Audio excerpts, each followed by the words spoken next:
नमस्कार। संतोष की रिपोर्ट में आप सबों का स्वागत है।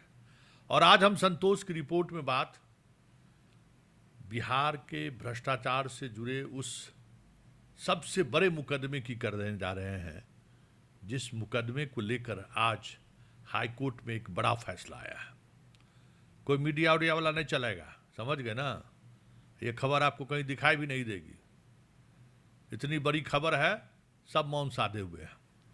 याद है ना ऋषुश्री कि भूल गए?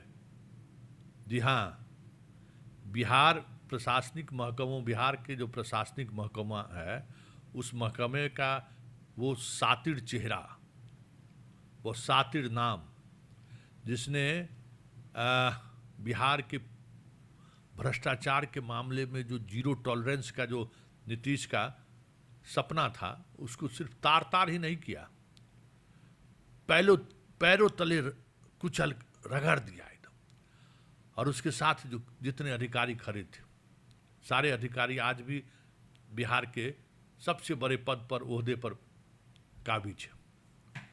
लेकिन आज हाई कोर्ट ने पूरा मौका दिया है ऋषुश्री को। समझिए कि 2 मई 2025 को एफआईआर दर्ज हुआ था। ईडी के पूरे भ्रष्टाचार से जुड़े आवेदन के बाद स्पेशल विजिलेंस यूनिट ने वो एफआईआर किया था। पहले तो एफआईआर नहीं कर रहा था, और ये पंकज दरार जनाब 1 साल तक उसको छोड़े रहे कि जाओ तुम हाई कोर्ट से जो है सो ले आओ, सुप्रीम कोर्ट से कहीं से कुछ ले आओ। तो फरवरी में हाई कोर्ट में सुनवाई के दौरान आगे की कार्रवाई पर रोक लगाते हुए फाइनल ऑर्डर जज साहब रोक लिए थे। आज वो फाइनल ऑर्डर हुआ है। 75 पेज का ये ऑर्डर है, जिस 75 पेज में ऋषुश्री के वो सारे कारनामों की चर्चा है जो ईडी ने अपने एफआईआर दर्ज के दौरान सबूत के तौर पर प्रस्तुत किया था।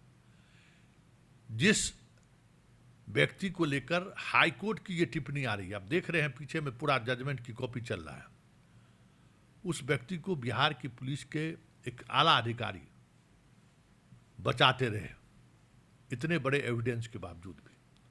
पता नहीं पंकज दरार किस दबाव में थे, किस दबाव में है।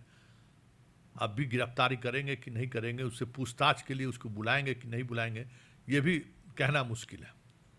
मतलब इतने बड़े स्तर पर इस तरीके से, मतलब कहते हैं ना कि ऑन द स्काई नहीं, ऑन द आई, आंख के सामने ये सब कुछ खेल हो रहा है पटना में।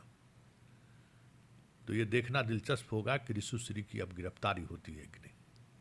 सम्राट चौधरी के लिए भी सबसे बड़ी चुनौती है। मुख्यमंत्री के तौर पर उन्होंने जो 3C का जो आह्वान किया है कि 3C से हम कोई कंप्रोमाइज नहीं करेंगे, तो ऋषुश्री बिहार के करप्शन का वो चेहरा है जिसने नगर विकास विभाग, पुल निगम, पथ निर्माण विभाग, बिहार विद्यालय परीक्षा समिति, स्वास्थ्य विभाग, कौन सा ऐसा विभाग नहीं था जिस विभाग में इसने सेंधमारी नहीं किया, अपनी पकड़ नहीं बनाई। 1 रुपया का काम कैसे 10 रुपया में किया जा सकता है। स्मार्ट सिटी के नाम पर जिसने पूरे बिहार का सिटी स्मार्ट हुआ चाहे नहीं हुआ, ऋषुश्री और ऋषुश्री के संरक्षण देने वाले सारे लोग स्मार्ट हो गए। पुख्ता सबूत के बावजूद भी क्लीन चिट मिलता रहा। पुख्ता सबूत के बावजूद भी आईएएस अधिकारियों पर कार्रवाई करने से सरकार बचती रही। ऋषुश्री से लाभान्वित कई आईएएस अधिकारियों के नाम का चर्चा ईडी ने किया, लेकिन उन अधिकारियों में जिन पर एफआईआर भी दर्ज हुआ, उसके बारे में भी सरकार उसको क्लीन चिट दे दिया कि ना ना ना, इसे कहीं नहीं है। ये स्थिति है, आगे की कार्रवाई उसको रोक दिया। तो ये उस राज्य में जहां भ्रष्टाचार को लेकर सरकार बड़ी बड़ी बातें कर रही है, वहां ये स्थिति है। वैसे हाई कोर्ट के इस जजमेंट के बाद ऋषुश्री का सिंडिकेट तो हिल गया होगा, क्योंकि फरवरी में आखिरी सुनवाई हुई थी, आज मई है। मार्च, अप्रैल, मई 3 महीने तक फैसला सुरक्षित रखा जज साहब ने। आज फैसला सुनाया है। और आपको पता है कि इन 3 महीने में ऋषुश्री ने क्या खेल खेला है। ऋषुश्री का ड्राइवर, ऋषुश्री का स्टाफ, सबों के नाम पर कई कंपनियां हैं। वो उन सारी कंपनियों को बिहार के ब्यूरोक्रेट ने काम दिया है। हाँ, बड़ा काम नहीं, 25-50 करोड़ का काम, ताकि वो जिंदा रह सके। उसके काम को लेकर 350 करोड़ का एक पेमेंट को लेकर सरकार रोक लगा रखी है। वो पेमेंट कैसे हो जाए, इसको लेकर हाई कोर्ट में लॉबिंग हो रहा है। मतलब ऋषु श्री की गिरफ्तारी न हो, ऋषु श्री से साथ पूछताछ न हो, ऋषु श्री को खड़े रहने के लिए कैसे मदद की जा सकती है, मतलब आप सोच नहीं सकते हैं। इतना सब कुछ होने के बावजूद भी जो चीज़ें आप देख रहे हैं ना, और जिस स्तर पर देख रहे हैं, वो एक सिर्फ छोटी सी वानगी है। स्टे होने से पहले भी वो पटना में था, स्टे होने के बाद भी पटना में रहा। हाँ, रात में जाता था सचिवालय चुपचाप, और वो तमाम काम को मैनेज करता था। और आज भी 10 से 12 ऐसी कंपनी है जिसका कहीं न कहीं ऋषु श्री से रिश्ता है। उन सभी कंपनियों को विभाग की तरफ से काम मिल रहा है, ताकि ऋषु श्री खड़ा रहे। आखिर इतना मोहब्बत क्यों है ऋषु श्री से? आखिर इस मोहब्बत का मतलब क्या है? क्या ये बात सत्य है कि ऋषु श्री के माध्यम से दुबई और दुबई से ऑस्ट्रेलिया में कोयला खदान में निवेश बिहार के कई आईएएस अधिकारियों का है? दुबई के सॉफ्टवेयर कंपनी में बड़े स्तर पर निवेश है।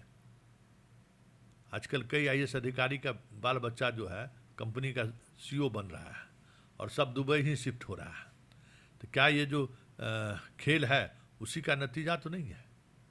लेकिन उन सब तमाम चीज़ों से इतर जो सोचने की ज़रूरत है कि नीतीश के शासनकाल में ऋषु श्री जैसा पौधा बिहार के हर जिला में पैदा ले लिया है। समझ गए? एगो भागल है नीतीश जो औरंगाबाद में, उसका भी वही धंधा था, वही धंधा है। एगो सिवान वाले को भी अभी हम उसका खेल देख रहे हैं, उसका सारा कुछ कट्टा चिट्ठा हम इकट्ठा कर रहे हैं, पिस्टल पीछे खोस कर चलता है। और कई आईपीएस अधिकारी जो सिवान में एसपी रहे हैं, वो सिवान छोड़कर चले भी गए, तब भी आजकल उसका वसूली वो करता है। ऐसा तो हम पहली बार सुने थे। तो उस सिंडिकेट का भी खुलासा करेंगे।